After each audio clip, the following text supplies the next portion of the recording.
En la primera sesión, el Dios de la música, hablamos del hecho de que a Dios le interesa nuestra música porque Dios mismo es musical.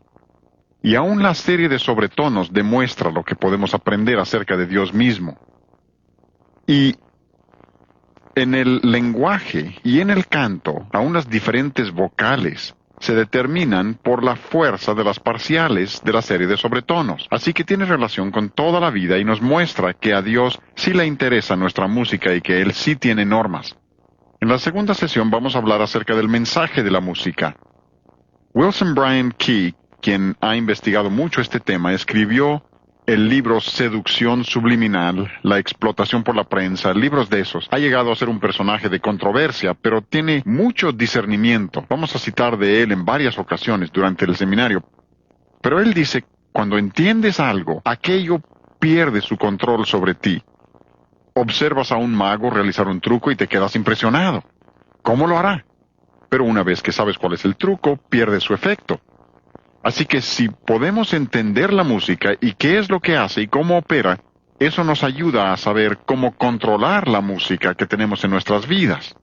Así que hoy queremos hablar acerca del mensaje de la música. Y usaremos como lema de nuevo Efesios 5:10, porque este es el principio sobre el cual estamos operando. Espero que entiendan que no les estoy dando mis opiniones personales.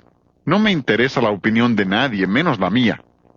Lo que quiero exponer son principios bíblicos. ¿Qué es lo que Dios quiere que tengamos? ¿Le interesa a Dios nuestra música? Y si es así, entonces, ¿qué clase de música quiere Dios que tengamos? ¿Y cuáles son los principios pertinentes? Así que estamos usando como lema Efesios 5:10. Repítalo conmigo, empezando por la cita.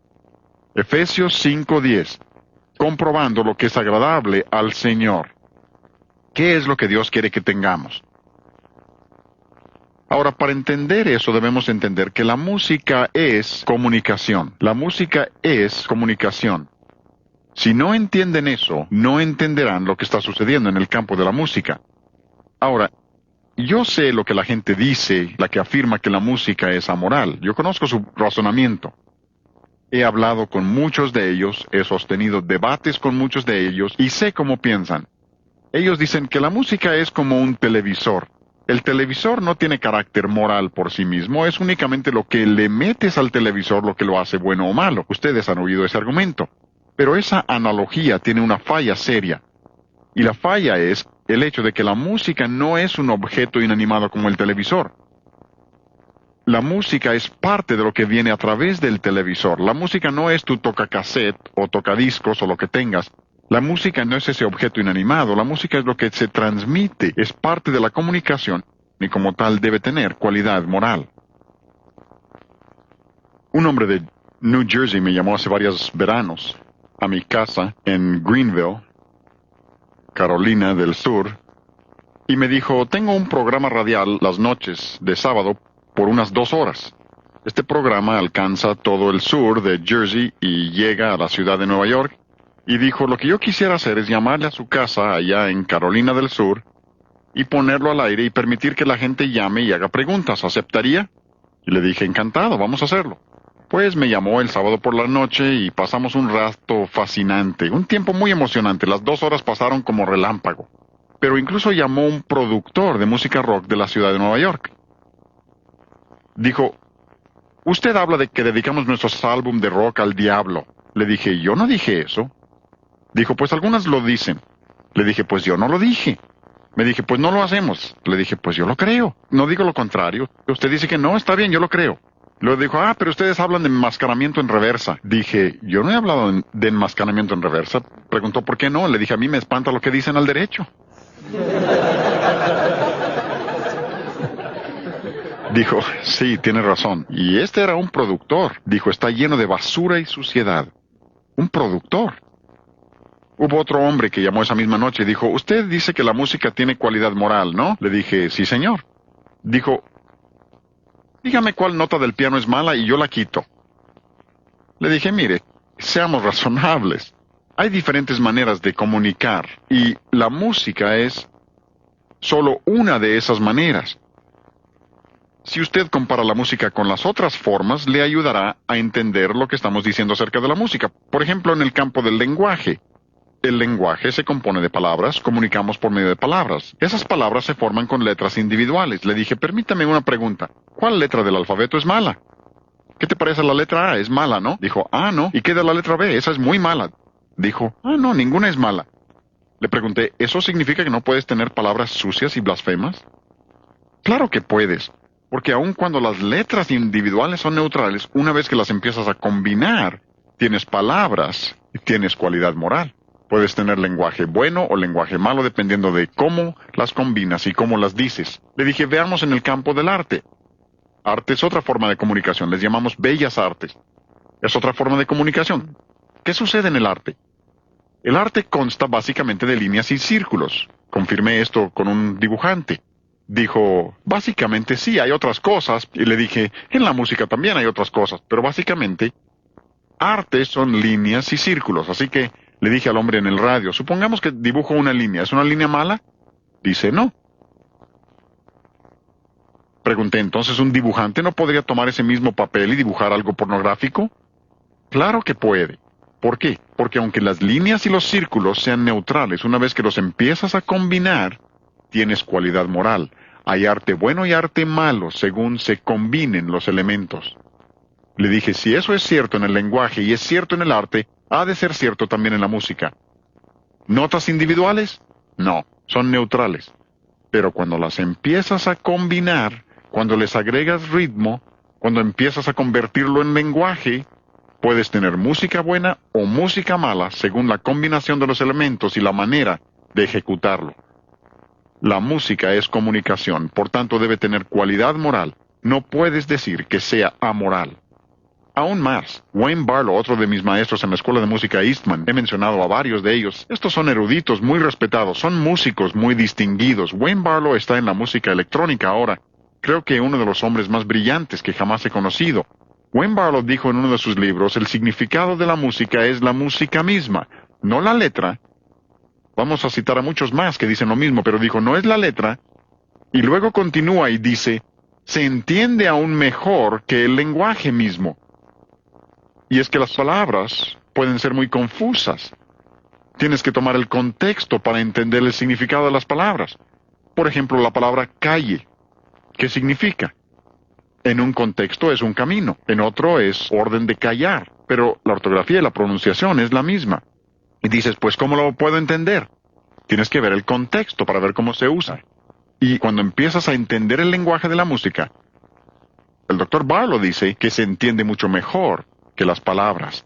Él reconoce ese hecho. Lo que trato de hacerles ver es que los eruditos siempre reconocen este hecho. Este es un libro muy interesante. Este no lo lean a menos que les guste mucho leer. Esta es lectura muy pesada. Y lo que hace este autor es que toma algunas de las doctrinas fundamentales de la Biblia y muestra cómo se relaciona la música con esas doctrinas y cómo la música que tenemos en nuestras iglesias debe corresponder a las doctrinas que profesamos creer. Y por ahí dice, las palabras por sí solas son inadecuadas. La música nos ayuda a entender la verdad de los hechos. La música va más allá de los hechos, a los significados ocultos. Debemos saber que eso es cierto. En nuestra época con la televisión debemos entender esto mejor que nunca. ¿Por qué? ¿Alguna vez han bajado el volumen de la televisión para ver qué entienden? No entenderán mucho. Porque el sonido de fondo determina lo que está sucediendo. Por ejemplo, en una escena donde una mujer se acerca a una puerta, mete la llave a la chapa, hace girar la perilla, abre la puerta, entra. Sucede todos los días, ¿no? Pero la música te dice que alguien la espera en el interior. ¿Ven? La música determina el sentido. La música va más allá de los hechos porque la música es el lenguaje de los sentimientos. Y no hay que tenerle miedo a los sentimientos. Algunos piensan que todo lo sentimental es malo. No, recuerdas las cosas en las que participas emotivamente. Yo recuerdo cuando se casó nuestra hija menor, Gina. Fue un momento emotivo, porque entregábamos a nuestra última hija. También recuerdo muchos años antes, cuando ella nació. Me tocó ver el nacimiento. Estuve ahí, creo que todo papá debe tener esa experiencia. Vi el nacimiento. Vivíamos en Carolina del Sur, llamé a mi hermana en New Jersey para decirle que teníamos una nueva niña en nuestra familia. Pasé 20 minutos llorando al teléfono. Pagué por 20 minutos de llanto. ¿Por qué? Porque tenía una participación emotiva. Cuando me casé con Flora Jean, ya hace buen rato, lo recuerdo como si hubiera sido ayer. ¿Por qué? Tenía participación emotiva, y la sigo teniendo. Pero recuerdas las cosas en las que tienes participación emotiva. Dios sabe eso, por eso nos dio la música. Díganme, ¿cuántos de ustedes vivían en 1963 cuando el presidente Kennedy fue asesinado? Algunos. ¿Cuántos pueden recordar dónde estaban cuando supieron la noticia? He preguntado eso en todas partes y la gente siempre recuerda. ¿Saben por qué? Ese fue un momento muy emotivo para los Estados Unidos y puedes recordar dónde estabas cuando lo supiste. ¿Cuántos recuerdan la explosión del Challenger? ¿Dónde estaban cuando lo supieron? Como es algo tan emotivo para el país, recuerdas el evento muy bien. Yo recuerdo comerciales que escuché hace años. La televisión está consciente de esto. El radio entendió esto. No recuerdo dónde los escuché, pero por ejemplo, quisiera al mundo darle hogar y llenarlo de amor, sembrar 1000 flores de color en esta Navidad. ¿Cuántos recuerdan eso? Algunos arrugaditos recuerdan eso. Obvio que de eso hace mucho tiempo. Pero aún lo recuerdo porque le pusieron una tonadita. Si no le hubieran puesto música, no lo recordaría. Les podría cantar comerciales actuales. Y si es que ellos saben eso, saben que cuando se transmitió el juego del Supertazón el año pasado, un comercial en ese programa costaba $28,000 por segundo. No por minuto, $28,000 por segundo.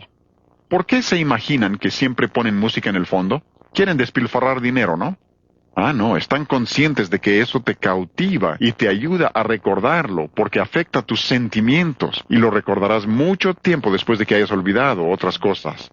Por eso predicadores que piensan que pueden predicar el evangelio y usar el tipo de música que queramos están equivocados porque la gente recordará esos cantos mucho tiempo después de que hayan olvidado el mensaje. Y no estoy menospreciando la predicación, pero es la música y Dios así lo diseñó. Esto es lo que dice este hombre. Música va más allá de los hechos, a los significados ocultos. Comunica en un nivel diferente. Y de nuevo, como ya he dicho, nada tiene de malo tus emociones, pero también tenemos que entender que hay algunos sentimientos que no caben en el cristiano. ¿No es así? Así que si hay emociones que no van con el cristianismo, debe haber también cierta música. Si la música es un lenguaje de los sentimientos, hay cierta música que no queda con el cristiano tampoco. Eso tiene sentido, ¿no? Leonard Bernstein dice, la música no tiene que pasar por el sensor del cerebro antes de que pueda llegar al corazón. Dice, un fa sostenido no tiene que considerarse en la mente, pega directamente y por eso es tanto más poderoso. Lo que dice es que sin que lo analice tu mente, pega directamente en tus sentimientos y te alcanza en un nivel que no puede ser alcanzado de ninguna otra manera. La música tiene ese poder y debemos saberlo. Este es un libro muy interesante. Lápidas que hablan y otros cuentos de la era de la prensa. ¡Qué títulos tan interesantes! Obvio que están en el campo de la comunicación. Este hombre se llama Gary Gumpert. Es un libro secular, pero miren lo que dice. Alguna de esta gente de la televisión pregunta, ¿cómo es posible que la inmoralidad en la pantalla propicie inmoralidad en la vida real? Dicen que simplemente no puede ser. Los magnates de la televisión dicen, no, lo que proponemos en la televisión solo tratamos de mostrar la realidad. Y debo decir que están totalmente confundidos en cuanto a lo que es la realidad. Recuerden que realidad es lo que se acerca más a la verdad y la verdad es lo que Dios afirma que es verdad. Así que ellos muestran la cara asquerosa de la vida y dicen que eso es realidad. Están confundidos, pero dicen, podemos mostrar toda esta inmoralidad, consumo de drogas, todo eso, y no afecta a nadie.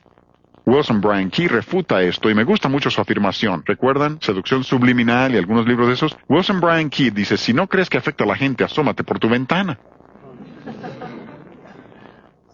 En la década de los 60, cuando las canciones hablaban de drogas, ¿qué sucedió? Fue cuando los jóvenes empezaron a usar drogas al por mayor. Cuando las canciones empezaron a hablar de amor libre y sexo libre, fue cuando una ola de inmoralidad inundó a nuestro país y a nuestros jóvenes. Y él dice, si no lo creen, asómense por la ventana. Si los cantos lo proclaman, la gente lo va a hacer. Ahora mismo, uno de los más grandes amenazas, incluso en la última estadística que vi, dice que la segunda causa de muerte en adolescentes después de accidentes automovilísticos en los Estados Unidos es el suicidio. Y tantos de los cantos motivan al suicidio. Y Wilson Bryan Kidd dice, si no lo creen, asómense a la ventana. Cuando lo oyen en las canciones, observen lo que está sucediendo. Pero los magnates de la prensa que promueven la televisión dicen, no tiene ningún efecto. Pero, al mismo tiempo, dicen que la publicidad modifica la conducta del público y procuran que la gente se anuncie porque sí logra que el consumo aumente. ¿Hasta dónde llega la hipocresía? Este es un libro relativamente nuevo. Se llama Control Mental Sabatina. Ustedes que son padres deben leerlo. Escrito por un hombre cristiano exponiendo la filosofía que se está enseñando a nuestros niños. Porque los padres creen que el sábado por la mañana es bueno permitir que la televisión sea la niñera. ¿Y qué cosa puede ser más inocente que las caricaturas? Si no las has visto, debes verlas con tus hijos. Porque este hombre demuestra el hecho de que se está enseñando a nuestros hijos toda una filosofía errónea y no es una buena niñera. Les enseña una filosofía y un estilo de vida y una mentalidad que les afectará de por vida y definitivamente no es cristiana. ¿Cuándo fue la última vez que viste un programa de televisión que muestra a una familia cristiana celebrando su devocional juntos? No lo verán nunca. Incluso siempre que muestran a los cristianos ponen a un predicador y lo ridiculizan. Siempre es una especie de tontito. En las caricaturas observarán que el padre siempre es el tonto, el idiota. Es una filosofía equivocada y tenemos que entender que sí nos afecta, y parte de su efecto es a través de la música. Este es un libro muy iluminador. Repito, este sí es lectura muy pesada. No lo lean a menos que les guste leer cosas muy pesadas. Se llama Una teoría generativa de la música tonal. Si no me interesara este tema, yo no lo hubiera leído. Escrito por dos hombres, Fred Lerdahl y Ray Jackendoff. Uno es catedrático en la Universidad de Columbia y otro es Universidad de Brandeis, para que conozcan su trasfondo. Uno es musicólogo, el otro es lingüista. Escribieron su libro porque querían hacer un estudio para exponer las reglas de la música que se comparten por todas las culturas. Tomaron lo mismo que hemos mencionado, la monogénesis de la música, y dijeron, debe haber reglas que rebasan los límites de las culturas, que rompen barreras etnológicas, y debe haber reglas que se aplican a toda la música. Cuando lo estudiaron en el campo del idioma, ¿saben lo que descubrieron? Encontraron que el 85% de los principios del lenguaje son innatos, y solo el 15% tiene que ser aprendido. ¡Qué maravilla! ¿Y por qué? Si vamos al libro de Génesis, el primer capítulo, y vemos que Dios es un comunicador. Es inevitable esa conclusión. Dice el versículo 3. Y dijo Dios, versículo 5, y llamó Dios, versículo 6, y luego dijo Dios, 8, y llamó Dios, vez tras vez. Dios habló y el mundo fue, y un día, como veremos en la sesión 6, nuestra última, como dice en Hebreos 12, un día hablará y el mundo dejará de existir por la palabra de su poder. Y aquí vemos que Dios es un comunicador. Así que cuando Dios nos hizo a nosotros, nos hizo capaces de comunicar. Los animales no comunican como nosotros. Tendrán su manera, pero no se comunican igual que nosotros. Solo el hombre puede hacer eso, porque el hombre está hecho a la imagen de Dios. Pero cuando tomaron esos mismos principios y los aplicaron a la música, ¿saben lo que descubrieron? El 95% de los principios de la música son innatos. Y solo el 5% tiene que ser aprendido. En el campo del lenguaje dijeron, si dejáramos a los niños solos, arreglarían el idioma. Por ejemplo, le dices a un pequeño que traiga algo y dice, lo traigo. Y le dices que lo ponga en el pasado y dice, lo trají. ¿Por qué? Ese es el 15% que tiene que aprender. Es lo diferente, lo irregular. Pero dicen que en el campo de la música, el 95% de esos principios en la música son innatos y solo el 5% tiene que ser aprendido. Tienes que violar todos los principios de la buena música para poder disfrutar el rock. Toma simplemente lo que toca al volumen. Olvida todo lo demás, solo el volumen. Casi tienes que ser un sadomasoquista para oír eso, porque Dios ha hecho tus oídos para resistir cierto volumen. Y como veremos en la sesión 5, Dios ha hecho tus oídos para resistir cierto volumen. Incluso si empiezas en 115 decibeles, no debes oírlo más de 15 minutos. Y por cada 5 decibeles que aumentes el volumen, el tiempo debe ser la mitad. A 120 decibeles, limítalo a 7 minutos y medio. A 125 decibeles, limítalo a 3 minutos y cuarto. Díganme, ¿quién determinó eso? A ver, Dios determinó eso. Algunos dicen, la belleza está en el ojo del que mira. No lo crean. La belleza está en el ojo de Dios. Dios es el que determina lo que es bello, y resulta que estos hombres que no pretenden enseñar principios cristianos se dan cuenta de que el 95% de los principios Dios los ha puesto en nosotros en forma innata y solo el 5% tiene que ser aprendido. Volviendo al libro de Neil Postman, Matándonos de diversión, dice en ese libro, la forma en que se expresan las ideas afecta lo que serán esas ideas. Eso debe ser obvio. Supongamos que me hacen un regalo, y sería buena idea. Imaginen que al darme ese regalo yo les digo, gracias. Dirán, lo aprecia, le voy a regalar algo más. Pero supongan que al recibir ese regalo les miro y les digo, gracias. Preguntarán, ¿qué le pasa? La manera de decirlo determina la intención. ¿No es extraño que la gente piense que pueden tomar música rock y ponerle letra bíblica y no cambiar el significado de las palabras? Es imposible. Díganme, cuando la gente quiere maldecir, ¿qué nombre usan? El nombre de Dios, el de Jesucristo. Ustedes dirán, ¡qué maravilla! Lo están diciendo tan fuerte que se oye hasta la otra cuadra. No, decimos, eso es blasfemia. No hagas eso. ¿Por qué? La manera de decirlo determina si las palabras son bendición o maldición. Oigan este ejemplo.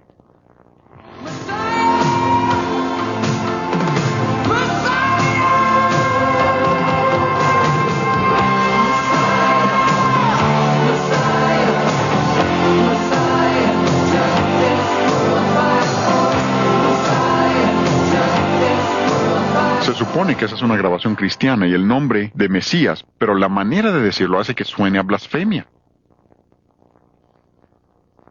Hablaremos de eso en la sesión 4 cuando hablemos del Evangelio y cómo en realidad lo que están haciendo es presentar otro Evangelio y otro Cristo, y lo hacen con música rock. Este es un libro interesante, y ¿qué títulos? Todos los hijos de Dios y zapatos de gamuza azul. Por un hombre cristiano, Kenneth Myers, habla de la cultura popular y cómo esa cultura se relaciona con el cristianismo, y en este libro dice las formas culturales pueden cancelar la comunicación. La manera de decirlo. Todos los hombres en este campo reconocen lo que les estoy enseñando. Y uso estas citas para mostrarles que estas no son ideas originales mías, algo que yo he inventado de alguna manera. Esto lo enseñan eruditos en este campo del entendimiento de los efectos de la música y la sociología de la música y todas las disciplinas que lo acompañan.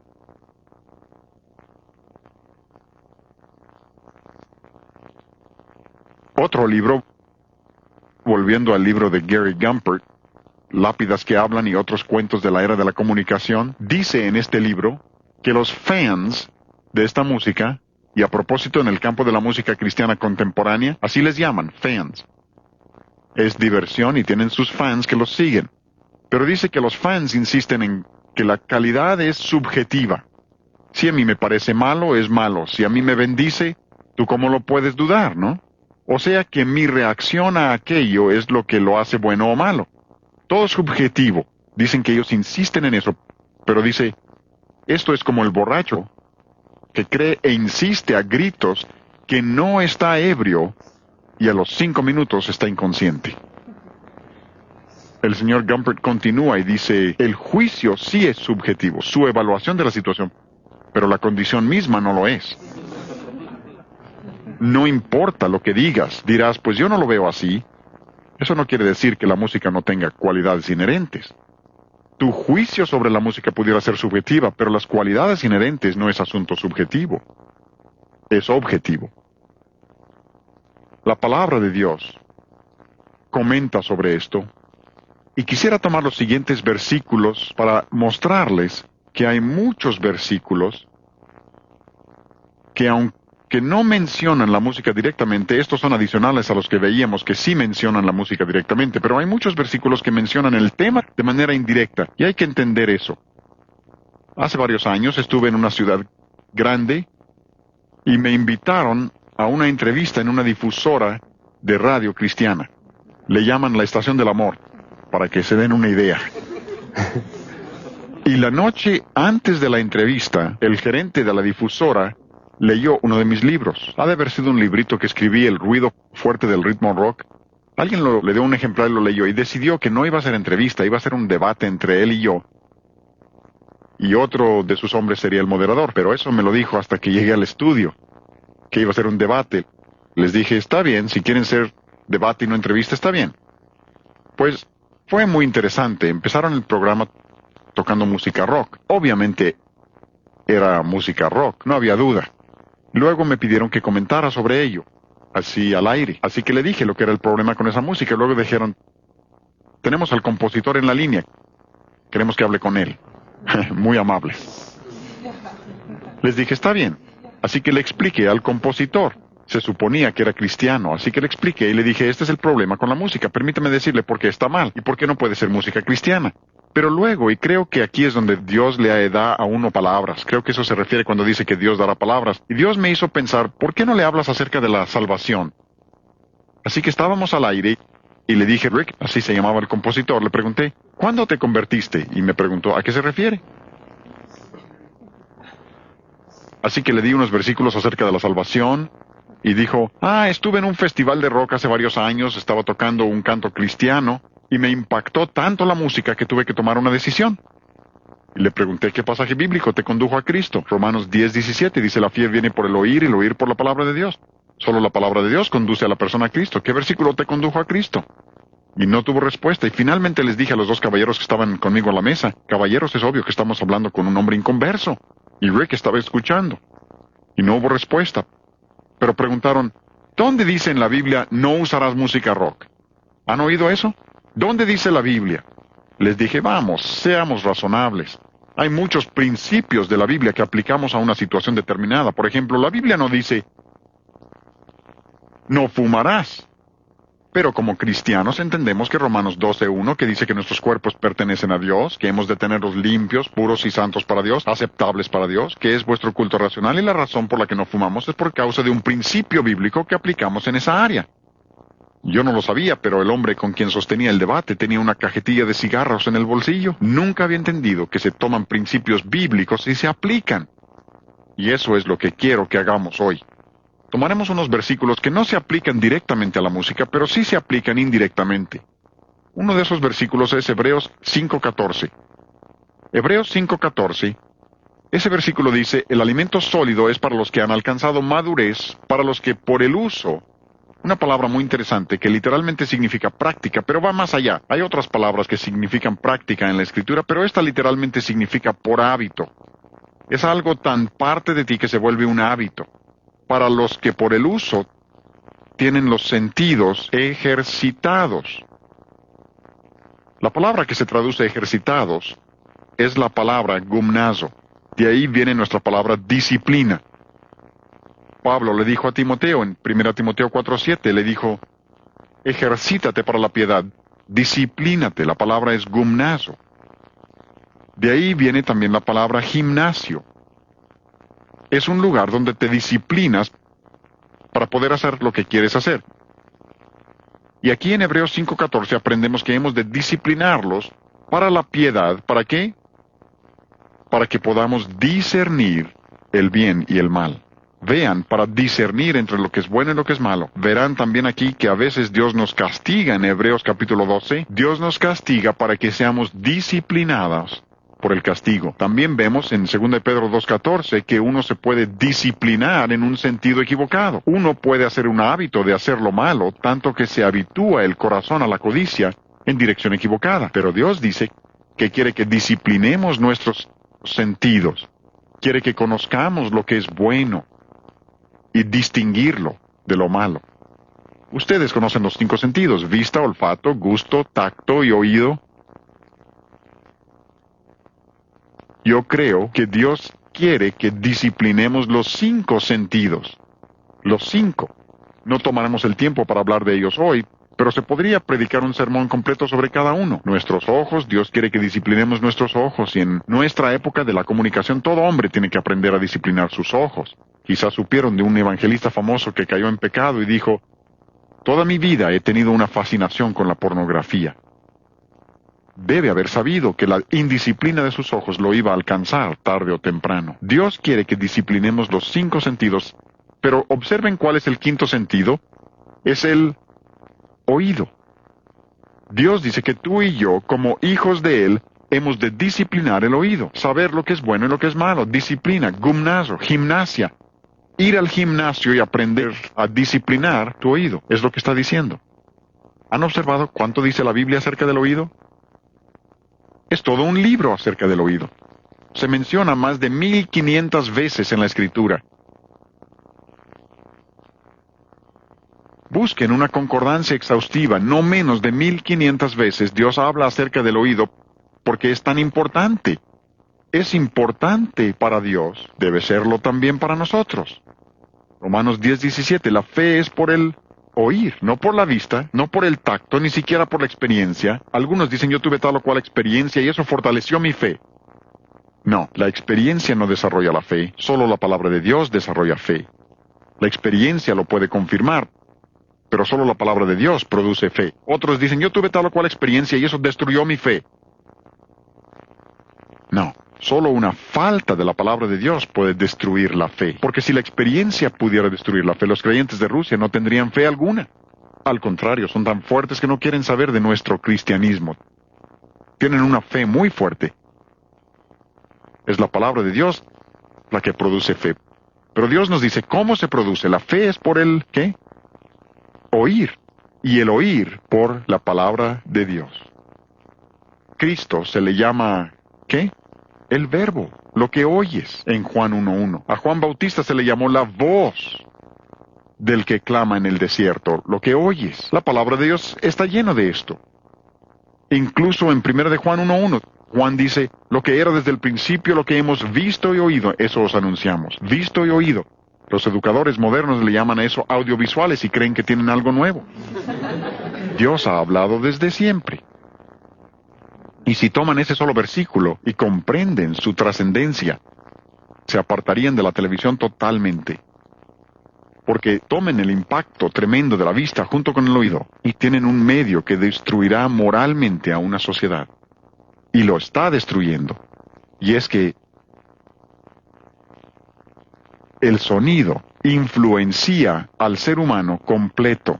El sonido es transmitido a casi todos los centros nerviosos y órganos del cuerpo.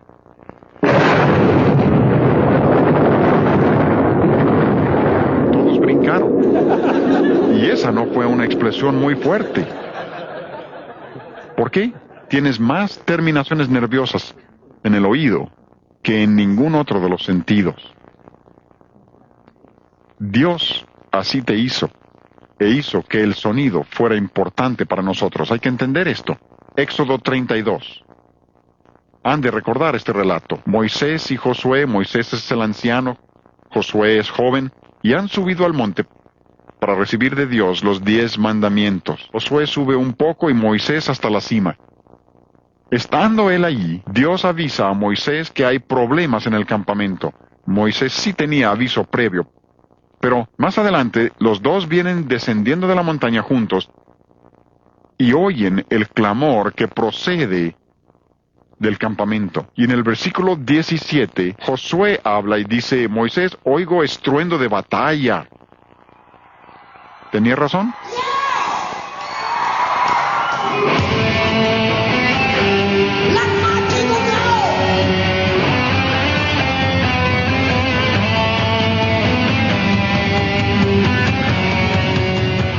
Probablemente eso sea muy parecido a lo que oyeron. Se supone que ese es un concierto cristiano. Música cristiana. Y observen que aquí la palabra estruendo significa ruido. Significa cacofonía, sonido completamente desorganizado. Algunos no comprenden esto. Por ejemplo, cuando vuelve a hablar Moisés, dice: yo escucho estruendo de cantares. Y usa la misma palabra que significa ruido. Y algo tenía el canto del pueblo a Moisés que había pecado en el campamento. ¿Recuerdan la historia? Él tomó las tablas de piedra y las destruyó. Algunos dirán, pero el Salmo 66 dice, aclamad a Dios con alegría. ¿No es eso lo que debemos hacer? Están totalmente confundidos. Ahí la palabra que se usa es otra muy diferente. La palabra aclamad ahí significa un sonido organizado, hermoso. Dice, en efecto, hagan un sonido fuerte para el Señor. Y la gente malinterpreta eso y dicen, pues la Biblia dice, alabad al Señor con címbalos resonantes. ¿Por qué no podemos usar amplificadores? Dios se refiere al sonido natural. Si cantáramos juntos, todos los presentes, no podríamos producir un sonido que dañara el oído. Si cantaras a todo volumen, no podrías dañar nuestro oído. Incluso si cada uno tuviera un instrumento y fuéramos una orquesta o una banda, no podríamos tocar con volumen suficiente para dañar nuestros oídos. No se puede. La única manera de hacerlo es con un sonido electrónico, artificial o mecánico. Pero puedo meter un amplificador con grandes bocinas y puedo dañar sus oídos en cuestión de minutos. Dios no se refiere a eso. Ese es un abuso del concepto. Y cuando dice aclamad, es un concepto totalmente diferente a lo del clamor que oyeron Josué y Moisés.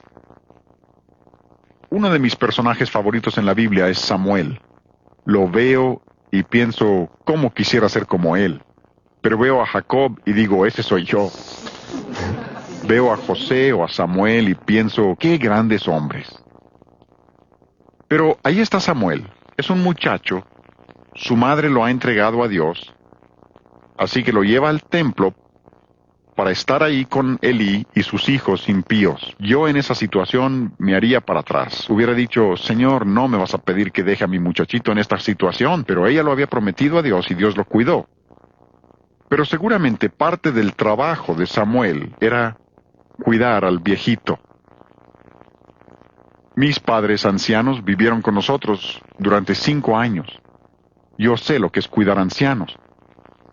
Mi papá llegó hasta los 89 años y tuvo su primera embolia 26 años antes. Sé lo que es cuidar ancianos. Y supongo que parte del trabajo de Samuel era estar posiblemente en el mismo cuarto con Elí por si necesitara algo a medianoche. Por lo menos estaba cerca. Si Elí lo necesitara, estaba ahí. Y cierta noche, ustedes recordarán, el Señor llamó a Samuel. ¿Recuerdan? ¿Qué hizo Samuel? Saltó de su cama y corrió a donde estaba el anciano cerca y dijo, ¿me llamaste? Elí dijo, no, yo no te llamé. ¿Saben lo que eso me dice? Eso me dice que Samuel estaba tan atento a la voz de Dios que bastaba que Dios hablara en voz bajita, y Samuel lo oía tan fuerte que pensaba que era el anciano que tenía cerca. Conozco gente, adultos, jóvenes, que si Dios les hablara con un trueno, no lo escucharían. Han permitido que el mundo, la carne, el diablo y la música del mundo ahoguen la voz de Dios, y sus oídos han sido cauterizados de modo que si Dios les hablara, no lo escucharían. Por eso están escuchando toda clase de voces que no debían y haciendo cosas indebidas. Y Jesús, en Marcos 4:24, Jesús dijo, mirad lo que oís. Cuiden lo que oyen, no sean indiscriminados. Mirad lo que oís, pero va un paso más allá. En Lucas 8:18 dijo, mirad pues cómo oís. O sea, usen de discernimiento. Cuando oigan el sonido, tengan discernimiento para saber de qué se trata. No escuchen indiscriminadamente, pensando, bueno, supongo que no lo puedo controlar. No solo lo que oyen, sino cómo lo oyen. Para separar lo bueno de lo malo, porque muchas voces están enseñando el error. Y Dios quiere que desarrollemos discernimiento en el asunto de oír, para que podamos de nuevo juntos, Efesios 5:10, comprobando lo que es agradable al Señor. ¿Hablamos de Dios como el Dios de la música? ¿Sí le interesa? Pero ahora hemos hablado del mensaje de la música, no la letra. Creían que íbamos a hablar de la letra, ¿no? El mensaje de la música y la necesidad de discernir lo bueno de lo malo y tener en nuestra vida la música que Dios quiere.